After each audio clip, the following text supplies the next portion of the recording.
GETTYPrince William and Kate have launched a £2 million investment fund to help with mental health. The young royals have already fronted a campaign to smash the stigma of mental health, with their royal foundation today confirming its largest single grant yet.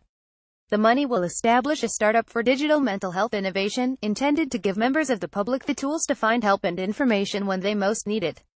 The Duke said he hoped it would help create a metaphorical barrier to catch people who have otherwise missed sufficient mental health treatment, to bring them into the fold and give them the help they need. Speaking at the Data Observatory at Imperial College London, the Duke praised a research project to measure the success of the Royals' Heads Together campaign, which culminated in the London Marathon earlier this year, hailing the results fantastic. He discussed how the information could now be used to help more people with mental health issues, moving beyond encouraging them to talk into practical solutions. The study of 14,000 people by YouGov noted a significant change in the public's approach to mental health between February and May this year, when the Royals' Heads Together campaign was in full swing. In particular, experts noted the publicity arising from initiatives including the OK to Say videos, the London Marathon, and Prince Harry's interview about his own mental health had all but closed the gap between men and women, with men catching up with the conversation.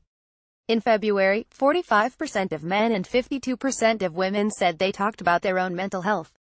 By May, 60% of men and 61% of women had such discussions. At the peak of this change, 1.2 meters more men talked about their own mental health. The study noted a slow and steady increase in people talking about mental health in general, with a 3% rise, or 1.5 million people, discussing it in May compared with February. The Duke and Duchess of Cambridge and Prince Harry want to help mental health through technology. We've got to somehow catch people in their daily life to bring them into the fold and give them the help they need. Duke of Cambridge. Of those surveyed, 68% of people would now speak to a family member, 64% to a friend, and 25% to a doctor.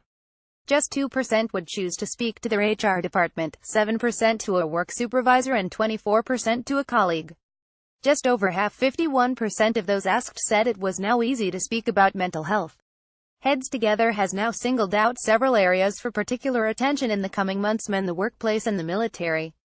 The Heads Together campaign counted 59,000 pieces of media coverage, with 50 million views of the OK to Say videos, 19 meters of which were of the Lady Gaga conversation with the Duke of Cambridge.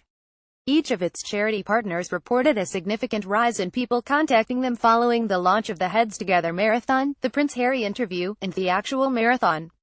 Mind experienced 58% more calls than normal, with Best Beginnings seeing 105% increase in app downloads and Place 2B noting a 148% boost in downloads of their school resources. The Duke of Cambridge listened to a briefing on the progress of the Heads Together campaign. The Duke, arriving to view the findings, admitted, "I feel like it's exam results day," proclaiming the depth of the figures amazing. He said there was a lot to process, reading the statistic that 3/4 of suicides in the UK are men. He added, "That's still a worrying statistic though, it really is," pointing out the 68% of people who said they can now talk to family about mental health. He said this also shows that support at home is quite key. At the beginning, we were trying to understand why at home people weren't sharing some of their problems.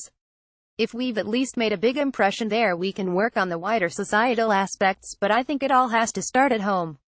If you can't even have a conversation with your loved ones, there's no way you're going to go to HR at work." He added, "The only thing, trying to extrapolate the data from this, is that these individuals who have spoken have probably got a reasonably good support network around them. Are we missing a whole set of people who have either been in care or who have had very bad experiences at young ages, who have bad mental health already? How do we affect that demographic?" The Duke said he hoped it would help create a metaphorical barrier for sufferers. Speaking of the future work of the Royal Foundation, which will include the £2 million investment, the Duke said, "I suppose it's finding a metaphorical barrier to get people towards. I can imagine if you're not in some of these categories, you can spend your life missing opportunities to be helped. We've got to somehow catch people in their daily life to bring them into the fold and give them the help they need." After viewing a presentation, which included video footage of the Duke, Duchess, and Prince Harry racing one another as they launched the Heads Together Marathon, he asked experts whether they felt they had yet been enough impact in schools. "You'd struggle to find a parent out there who would want the well-being of their child to be taken care of at school," he said.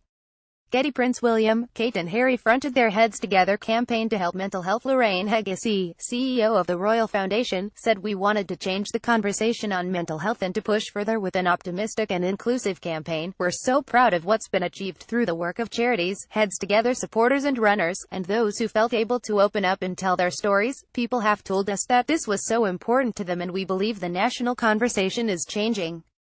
This positive response to the campaign has inspired us to take it to the next stage. So far, we've been showing people why they should have a conversation. This funding will enable us to invest in practical tools to help people actually have those conversations."